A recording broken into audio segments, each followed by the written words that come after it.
On today's show, the Atlanta Hawks get a nice victory on this Saturday evening over the Golden State Warriors. It's their 6th victory in the last 8 games. We'll get into how it transpired and how they were able to pull it off, and much more. All that is coming up.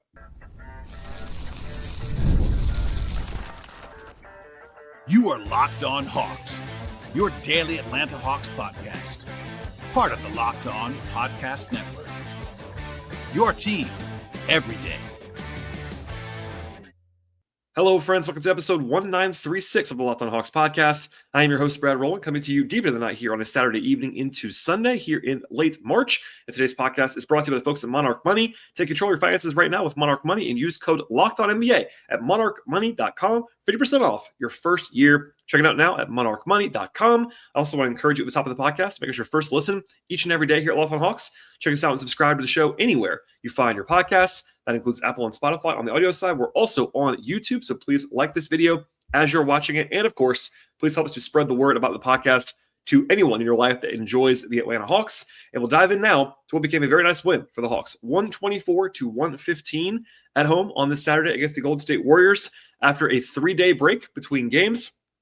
They came back and played very well out of the gate in this game, controlled it throughout, only trailed very briefly in the first quarter of this game and never again. Up as much as 22 points. It got a little bit hairy late in the game, I will say. The lead was never below 8 points in the crunch time period. And yes, Steph Curry did not play in this game. That's obviously lingering over this one. But Golden State was 14-2 in their previous 16 games. And they also won a game or two without Steph in that run as well. And the Hawks were actually betting underdogs in this game coming in, even without Steph, according to our friends at FanDuel. But the Hawks did just play well. Up and down the game in this game, up and down the roster in this game.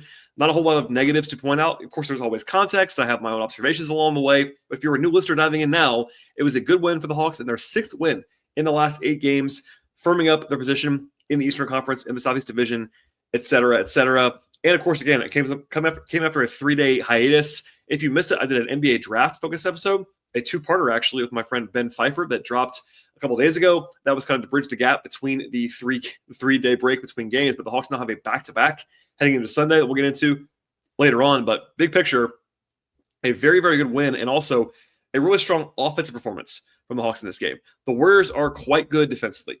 Now, you can certainly say their offense is not as good as it would have normally been without Steph Curry, but Steph's not exactly like captaining their defense. And Golden State is a top 7 unit defensively in the league. And the Hawks basically scored at will for a large part of this game. They had a 124 offensive rating. That means they scored more than 1.2 points per possession along the way. Did Atlanta? It was actually well over 130 through 3 quarters. And in the fourth quarter, there was some ball security issues that plagued the Hawks. But before that, and again, overall, it was very, very good offensively for the Hawks. And that's been a theme, like quietly, or maybe not so quietly, since the All-Star break, since the trade deadline, the Hawks have become an offense-first team again for a large part of the season. I was telling people, anyone who would listen, the Hawks were actually playing better defensively than offensively. That was the case in the numbers, the way the team was built, etc. But after the trades happened, they're playing more offense-first lineups. Some of the injury issues, Clint Capela being out, Jalen Johnson, of course. That Jalen's losses felt all over the place. But they are definitely leading a little bit more small, a little bit more offensive, and that has been the case lately. But this is an awesome offensive performance from the Hawks on the whole. They shot it very well. 67% true shooting in the game. That was a top 6 mark of the season for the Hawks. They were really good inside the arc, 57% from the field this game, and 42% from 3 as well. They actually were not shooting the ball all that well from 3 for a large part of this game. And then Georges Niang got very, very hot in the second half to kind of push the Hawks to pretty good numbers overall. But aside from Niang, it was not a barrage of 3-point shooting for Atlanta. It was just that they were really getting good shots across the board. I wanted to note this, even before the game even started. The Warriors are in the top 6 of the league in turnover creation defensively. So ball security was going to be important for the Hawks all the way around in this game. And the quality of ball security for Atlanta mirrored the overall quality of the offense throughout the game. What I mean by that is, in the first 3 quarters, the Hawks had 6 turnovers total in 3 quarters. That is an absolutely fantastic number. And that led the Hawks to, again, more than 1.3 points per possession through 3 quarters. That's not a coincidence. When they got shots up to the rim, they made them, and that was a very good thing. In the fourth quarter, they had, wait for it, 10 turnovers. 10. They had more in the fourth than they had in the first 3 quarters combined. And in tandem with that, the offensive efficiency took a nosedive in the fourth quarter. I actually asked Trae Young about that after the game in the post-game press conference. Trae kind of acknowledged that was certainly the case. They got a little bit loose with their ball security. I will give some credit to the Warriors. They were very good at ball hawking in that fourth quarter. But that was basically, if the Hawks were not turning the ball over this game, they were scoring. When they turned it over, they weren't. And that was basically what told the story of the offense. The other thing was the Hawks passed the ball very well in this one. They had 37 assists. That's their top four actually the fourth of most of the season for the Hawks in a game. They had 5 different players with at least 6 assists. That does not happen every day. That's a rarity. Trae, of course, led the way with 10, but 6 for Vee, 6 for Karras, 6 for Dyson Daniels, 6 for Okongwu. That's very, very impressive balance in addition to all the passing that happened. Not a ton of offensive glass work in this game, or at the free throw line. But as mentioned before, again, they shot it really well the entire game. They made threes when they kind of had to have them, and they had good balance. They had 3 guys with 22 points or more and 6 players with at least 12 points. All 10 guys scored for the Hawks. It was balanced, it was effective, and it was very impressive offensively, even when you account for the fourth quarter, and it was a little bit rough as we get into later on. That's part of the story, but it was uber elite until then, and even with that kind of little come down, it was still very good offensively on the whole, and that kind of led the way in this game. Defensively, it was pretty good, I will say. About a 114 defensive rating. That's 1.14 points per possession allowed. It was better than that until the fourth, just like the offense was. They held the Warriors, though, to 49% on twos. That's a very, very good number. And 53% at the rim. That is 10th percentile, which means 90th percentile defensively. That's very good around the rim. Rim protection, interior defense was very strong in this game. The Warriors did shoot the ball well from 3, but still only put up a league average offense, even with that 3-point shooting. The Hawks did a great job on the defensive glass in this game. They only allowed 6 offensive rebounds on more than 40 missed shots. That's fantastic. There was one mini swoon in the second half where they had some rebounding issues, but other than that, they were really buttoned up there, and that's very helpful to their overall defense. And look, I alluded to it once already. I have to do it again. Nuance, context is key on this podcast. It is obviously easier to guard the Warriors without Steph. No one would say otherwise, including Clint Snyder. Even pregame was kind of not like, obviously, he got a question about this pregame. Was like, yeah, everything changes. And it's true. Everything does change. But they have Jimmy Butler. They have other guys on this team. They've got Moses Moody. They got Jonathan Kuminga. They got Brandon Brzezinski, like guys who are respected players in the NBA. And the Hawks did a very, very good job guarding in this game. It wasn't perfect, but it kind of allowed the offense and a really good offensive night to shine through for me. So, again, for me, it's an offense first win for Atlanta. But defensively, until the fourth with some back cuts that kind of allowed too many fouls in the fourth quarter. Overall, though, same thing. Offensively overall, very, very good. Defensively overall, solid. Not excellent, but solid enough to get a win at home.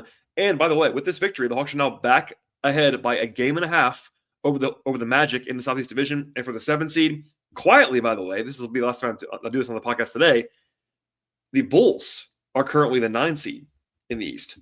4 games behind the Hawks, and the Heat, who are in free fall right now, are 5 games behind the Hawks after leading the Hawks just like 2 weeks ago. They've been losing every night for whatever reason. Anyway, in the meantime, big picture, takeaway from this game, a very good night at the office for the Hawks, a good win when you were a small underdog. Yes, they were underdogs, but small ones, but still, no matter what, you were not, quote-unquote, supposed to win this game easily. They were in control of it really the entire night, and you can't ask for much more than that, even on a night without Steph for the Warriors. All right. More to come on this podcast, including my detailed observations from this game, my notes, also an update that's not great on Clint Capela's injury status, plus my player-by-player evaluations, is all coming up in just one moment. Today's show is sponsored by Monarch Money. Have you ever looked at your bank account and wondered where all of your money happened to go? Between dining out, online shopping, entertainment perhaps, it's easy to lose track sometimes about your money, and that is where Monarch Money comes in. Monarch Money is your personal CFO, giving you full visibility and control over your finances, and Monarch Money is not just a budgeting app. It is a complete financial command center. You can track all of your accounts, your investments, and your spending in one place so you can stop managing your money and start building your wealth instead. When I started using Monarch, I realized how much I was spending on food, honestly, and then that's just one example each week. And now I budget smarter and I save more in the process. Instead of juggling multiple apps, you can use Monarch to actually check your finances, track your spending, and even plan your long-term goals all in one place. And managing money in conjunction with your partner can be smoother than ever as well if you want to do that. You can track your shared accounts and your personal accounts together, set goals, and stay on the same page without all of the stress. Take control of your finances with Monarch Money. And you can use the code LOCKEDONNBA at monarchmoney.com for 50% off your first year. That is monarchmoney.com. That code is LOCKEDONNBA for half off your first year. Check it out now at monarchmoney.com. All right, and before I dive into my more detailed observations of this game on Saturday, a injury update that's not so positive for the Hawks. I dropped on Friday in between podcasts. The Hawks announced this on Friday afternoon that an MRI revealed Clint Capela has a ligament injury in his fourth metacarpal of his left hand. He'll be out and reevaluated in approximately 3 or 4 weeks. As I always say, reevaluation does not mean return. It occasionally can mean return, but does not mean that he's definitely going to be back in that timetable. The Hawks do reevaluations, not return timelines, and there you go. And notably, the season ends in about 3-ish weeks. So if I had to guess right now, Capela will probably not play again in the regular season. Now, the Hawks did not say that. That's my guess, not a report by me. The Hawks didn't say that. All they gave was a timeline, just doing the kind of the calendar planning and the dots there. And of course, he may not return this year, and if he doesn't, he could have played his last game as a Hawk. And that's a whole different conversation that we'll have at a later time. But Capela's a free agent at the end of the season. That'll come back later on. But just for noting reasons here, Capela was sidelined last week with a listing of family reasons and got questions about that and the timing of all this because he hadn't been playing. But Lauren Williams of the AJC reported that Capela's injury happened during a game earlier in the month before he was gone with the personal reasons, family reasons. And he was trying to play through it, and then now he can't. Also, the Hawks are, of course, not very transparent all the time with injury information. And Capela's MRI happened 4 days before they announced anything. So, timelines are a little bit weird here. All that said, it's not great for the Hawks, I wouldn't say. As far as the basketball stuff is concerned, clearly everyone knows it's a diehard, but if you've been not following the team all that closely, Capela is a much smaller piece of the puzzle than he was even a few months ago. That's definitely the case, and it also makes sense. With that said, I do believe Capela is still better than Dom Barlow as a backup center option. So it is a notable loss for the short term on a team that's trying to win games today. Dom is a guy that I like. He played well tonight, by the way, but I think Capela in a vacuum is a better player and would give you a better chance to win right now. So that's why it's kind of a notable loss for the Hawks, particularly because Larry Nance Jr. is still out. And by the way, Nance is supposed to be reevaluated in the next few days. But again, as always, reevaluation is not mean return. So it doesn't mean he's going to be coming back anytime soon, but he's getting a little bit closer to more information coming out on Nance. But in the meantime, the Hawks essentially have like 2.5 centers that are active on their roster. It's Okongwu, it's Barlow, and if anything happens to either one of them, it's Mo Gay. And Mo Gay has mostly been playing, in fact, almost all have been playing power forward all year long for the Hawks. So anyway, that's just the injury. I want to give that update because it was a little bit separate from the game. Again, Barlow played well tonight, as we'll get into later on. But it's a loss, and we'll see if he's able to come back at the end of the season. Same thing with Nance. Like the Hawks could roll into the playoffs or at least postseason play-in race with Don Barlow at backup center, which is like he's been doing the job for a week or two now. But at the same time, it's a little bit of a question mark, I would say, in a big picture, like winner go home scenario. But in the meantime, that's where things are on Clint. All right, back to the game itself for the rest of the podcast. And look, this is the theme of the entire night. The Hawks were rolling offensively for most of the night. At the beginning of the game, they had an 8-point lead at the first time out. For some reason, Brandon Prizepicks was kind of chirping at Trae Young right away. I asked Trae kind of with a smile post-game if there was more chirping than usual, and he kind of dismissed that, but did kind of note the word of Draymond Green being out on the floor, and also himself. And also, he said he wasn't sure who was guarding him at different times. I think Prizepicks was a little bit mouthy early in the game, and that probably didn't hurt things for Trae being motivated in this one. But the Hawks scored 24 points on their first 12 possessions. That is 2 points per trip. That's pretty good, obviously. Defensively, they were not super dialed in early on, but they did pick it up a little bit after that. And in fact, they had a 12-2 run and led by 20 points after 10 minutes. So if you wanted to be a cynic, you could say, all right, from that point forward, they weren't very good. That's reasonable to say, but it all counts. And the Hawks were awesome to begin the game. And then they kind of played, they didn't like hold on, but they were certainly in control and not like running it up, but they were in control of the game. I thought Dyson was particularly outstanding early on in this game. He had 7 points, 3 assists, 3 rebounds, and a steal in like 10 minutes, just flying around the floor. Rotationally, no surprises really. It was 10 guys who played. It was V. Krejci as the 10th guy. It was LeVert back after a 2-game absence. Obviously, they're better with Caris LeVert available. It was Niang. It was Terrence Mann. It was Don Barlow. And really, offensively, they were dominant in the first quarter. In fact, it was their highest scoring first quarter of the season with 40 points in the first. They had 40 points on 25 possessions. That is a 160 offensive rating, flying high in that period. They shot really well from the floor, one turnover, all 10 guys scored in the quarter. Just impressive stuff. Now, my one kind of gripe about this game, as far as the strategy is concerned, was something I'll talk about now. The Hawks, and I got this a little bit last week too, so it's not brand new information. But they also did not have LeVert last week, so it was a little bit easier to understand it to some degree. The Hawks played two different stints in this game with none of Dyson Daniels, Zachary Richichet, or Karis LeVert on the court. And I do not like that quite really at all, honestly. Now, again, it's worse with LeVert being available tonight than it was when he wasn't.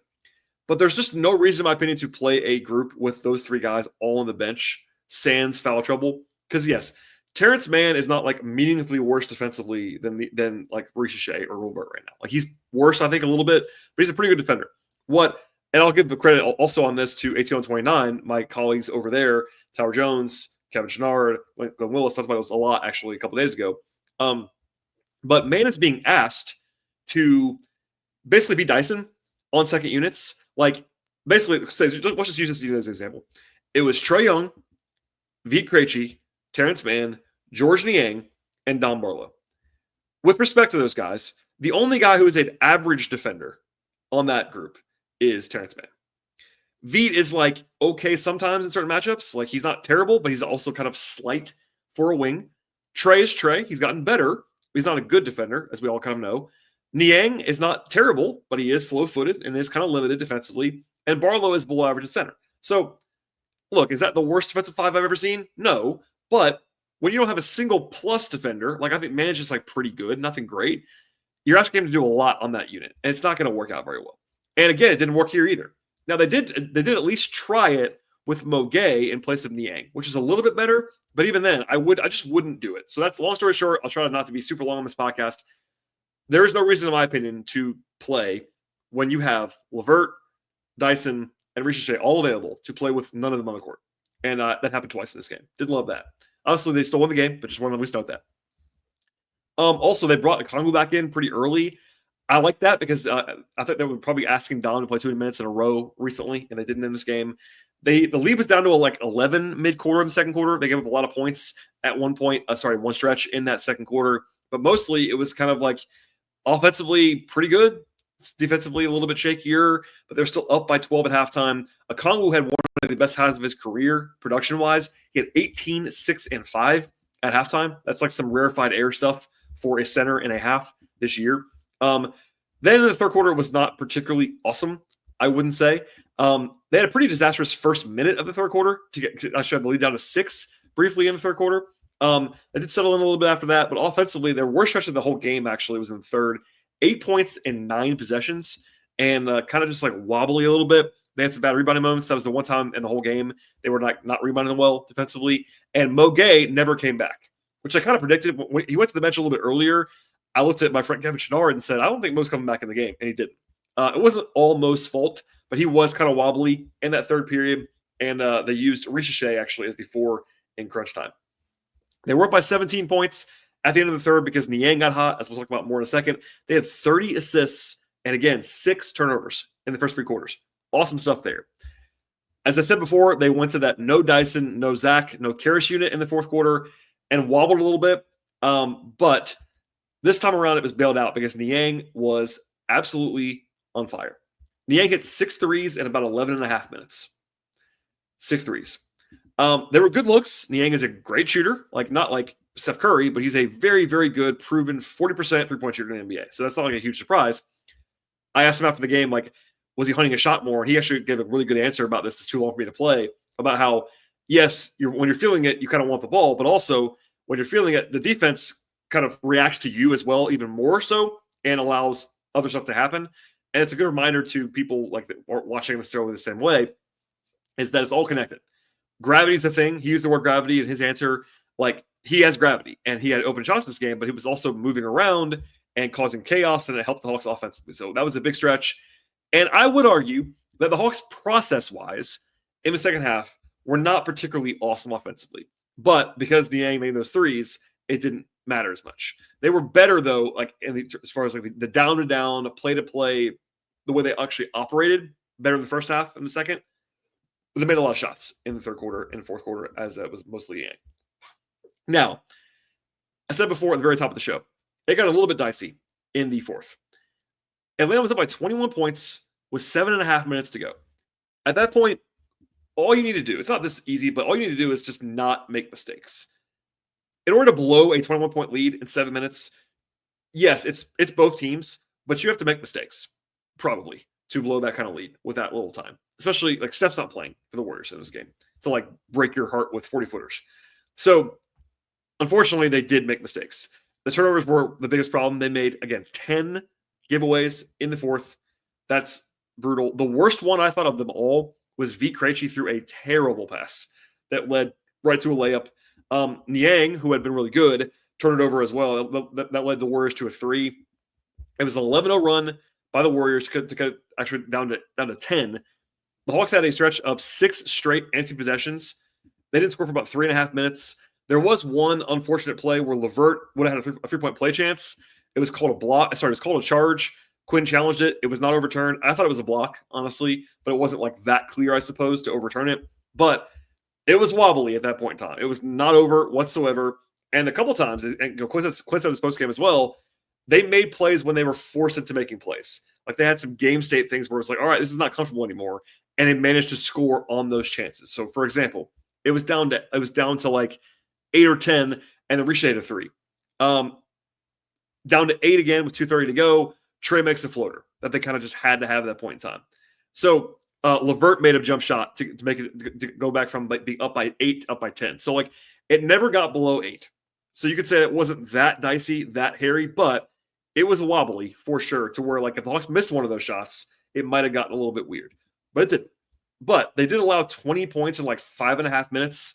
They were getting back cut, giving up easy layups, and also fouling too much early in the quarter, actually, to get into the bonus, so that every foul ended up being a free throw attempt, basically, at the end, and the turnovers. But look, even when they should have ended the game with like 2 minutes to go, they get a stop. Okongwu gets a rebound, gets trapped, throws the ball away. It's kind of fitting for the fourth quarter, honestly. But again, I don't want to end on a low note there. The Hawks did not play well in the fourth quarter, objectively, like as far as process is concerned. But they made enough shots between Niang early and then a couple of jumpers by LeVert and Trey at the end. And they also, to their credit, built the lead up enough to where it didn't matter. And it never got below 8. So it was never in that like panic area. And the Hawks did a good job staying calm, not imploding in the way that some teams might have at the end of the game. And again, credit to them for a very nice win on this Saturday. All right, more to come on how this game unfolded when it comes through the lens of player and player evaluations, I will say. And a brief look ahead to Sunday's game against the Philadelphia 76ers. It's coming up in just one moment.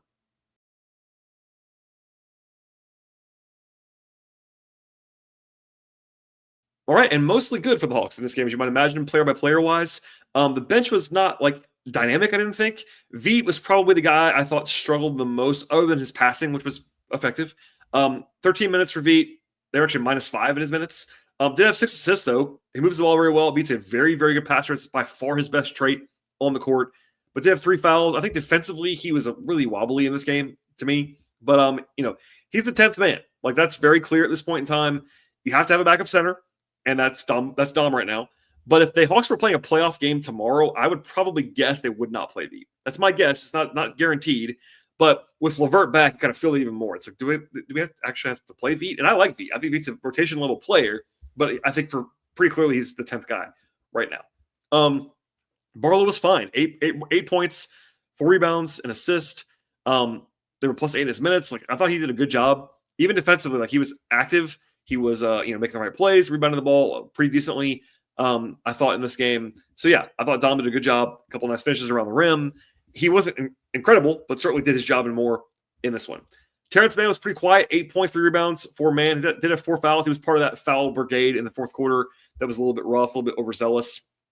I got into it earlier. Just to say it one more time. It's not Mann's fault that he's not Dyson Daniels. Basically, like I think they're putting him in a bad spot, having him play with all those guys around him. I also think it's worth noting that he's not like a stopper. He's not Dyson. And obviously Dyson's a high bar to clear, but I think of Terrence Mann as like a pretty good defender, not a really good defender. And there's a bit of nuance there to where like he probably shouldn't be like the best guy on the floor for you defensively. Notable. And then Georges Niang like made a bunch of threes, obviously. 23 points in the game, 6 threes, 2 2-on-2s, 2 assists, 2 rebounds. I thought George was good, even defensively. Like he got switched on Jimmy Butler a couple times, did a pretty good job. Gave a funny answer post game about how Jimmy gets to the line a lot. It's true, but I thought Niang, if Steph's out there, maybe his limitations are more visible in this game. But I thought he actually did a pretty good job settling in, being in the right spot. Again, he is slow. We all understand that, but I thought he was fine in this game defensively, and then obviously shot the ball very, very well in this spot. To the starters, the other guy who was wobbly aside from Veet was Mo Gay. Mo played 15 minutes, including none of the final 20 minutes in the game. 2 points, 4 rebounds, had a block. That was actually a big block. But 1 of 5 from the floor, 0 2 from 3. Mo was just a little bit uneven. And then I think in the third, he was their worst player to begin the half. And that kind of got the plug pulled for him. But I don't think he killed them. Obviously, they were actually plus 10 in his minutes, which is kind of funny. But he wasn't like a disaster, but it is what it is. The other 4 guys, the kind of core 4. Sorry, I skipped LeVert. My apologies. Karis LeVert, 14 points, 6 assists. 1 turnover. I thought he was pretty good in his first game back after 2 games off. We'll see how the knee responds. He missed those 2 games. It's a back-to-back tomorrow. We'll see. But he was 5 of 6 on 2s, 1 of 5 from 3. Effective, looked good defensively, and the Hawks are just much better with Karis available right now. Okay, to the kind of core 4 guys. Ricochet, 14 points, 2 rebounds, had a steal, played fine. He wasn't incredible in this game. He was just kind of rock solid. A couple of mistakes defensively, I will say. I don't think it was his best defensive game that he's played this year by any means, but did his job. And I'll stop here to say Georges Niang, in the middle of a different answer, kind of went on a stump speech for Ricochet for Rookie of the Year. I actually shared the clip on social media. If you want to find that on Blue Sky or on Twitter, it's there. But he gave like a 40-second answer on Ricochet being Rookie of the Year. I did a segment about 2 weeks ago about this. I think he should be right there, if not the front runner. I don't think he's going to win it if I had to guess right now, but I think he should be right there, and he was very good in this game. I thought it was notable that George was not even asked about it, just kind of did a detour to talk about it. Notable to me. Elsewhere, Dyson was really good, I thought, in this game. 12 points, 11 rebounds, 6 assists, 3 steals. Dyson is just really, really, really good at basketball. He was efficient in this game. Good job defensively in this game. Yeah, I mean, he was Dyson, but he was also just in control, making the right play. Nothing spectacular aside from the steals, but just very good. Okongwu, 22 points, 12 rebounds, 6 assists, 2 blocks. He was 8 of 13 on 2s, 2 3 from 3, which is happening more and more often recently. He was very good in this one. He did cool off a little bit after a truly awesome first half. Again, 18 6 and 5 in the first half. He was awesome there. He wasn't incredible in the second half, but certainly on the whole was good in this game. Going head-to-head with Draymond some, more than held his own, played very, very well. And that's been happening for quite some time now for Onyeka. About 2.5 months of high-level play for him. That's good to see. And then Trey, 25 points, 10 assists, 5 rebounds, had a steal. He was his usual self. 1 of 4 from 3, not great, but 8 of 11 on 2s is great. Got to the line 7 times, made 6 of them. Trey was very good in this game. It wasn't like an A+ Trey game, but it was probably a B+, A- Trey game. He was very good, and that was a big part of the Hawks getting a nice win again at home. From here, the Hawks will host the Sixers in about, as I'm recording this podcast, it's 19 hours from now. It's a very fast turnaround. In fact, I believe it's the fastest that you're allowed to play. It's 23 hours between tip-offs. It was a 7 o'clock game on Saturday. It's a 6 o'clock game on Sunday. Yes, no travel, but still back-to-back. Obviously, though, it is a favorable opponent. The Sixers are, shall we say, not very good right now because they are banged up to an absurd degree. For example, their current roster does not have Embiid and Paul George, both of whom are out for the season. And also, they've already announced for tomorrow's game, no Tyrese Maxey, no Kyle Lowry, no Kelly Oubre, no Andre Drummond, no Lonnie Walker, in addition to PG and George. PG and Embiid. So in the last, they're 3-18 in the last 21 games. So I say all that. It's a good matchup for the Hawks, obviously. But The Sixers did not play today, so they will have the rest advantage. The Hawks are favored pretty big in this game. Actually, right now at FanDuel, it's -10. That's a big number for sure. But I always say this, no matter what, either on the high side or the low side. I say the same thing if the Hawks are 10-point underdogs. Nothing is assured in the NBA. I encourage people to remember that all the time. It's a bad spot situationally. And yes, the Sixers are very bad. The Hawks should win. I'm very clear. This is a game in which if the Hawks don't have a bunch of injuries that I'm not aware of for tomorrow's game, if they lose the game, I will say on the podcast it's a bad loss. But not a given at all. What it is, though, is an opportunity if the Hawks get another win to have won 7 of 9 if they win tomorrow, and also to build up a 2-game lead on the Magic. That'd be very, very helpful for the Hawks. So anyway, circle that one. It's an early game on Sunday. I'll have a full breakdown as I always do on the podcast, but that's a little bit of a look ahead. And honestly, someone made this point to me tonight. This win against the Warriors is kind of like the one that kind of erases the loss to the Nets. Obviously, it's never that easy, but the Nets loss was pretty brutal. This is a good win. It wasn't a massive upset by any means, but it's a good win against a good team. What you don't want to do is give it back tomorrow. That's what I would say at the end of the podcast. All right, that's all I have on this one. Please subscribe to Locked on Hawks anywhere you find your podcasts. That could be on Apple, it could be on Spotify, Amazon Music, Overcast, etc. We're also on YouTube. Please like this video as you are watching it, as well as subscribing to the channel. I appreciate that. And then also follow the show on Twitter/X at Locked on Hawks. You can follow me there at BT Rowland. Also follow my non-podcast work at patreon.com/BT Rowland as well. All right, everybody, enjoy your Saturday evening into Sunday. I'll be back again after the game on Sunday evening.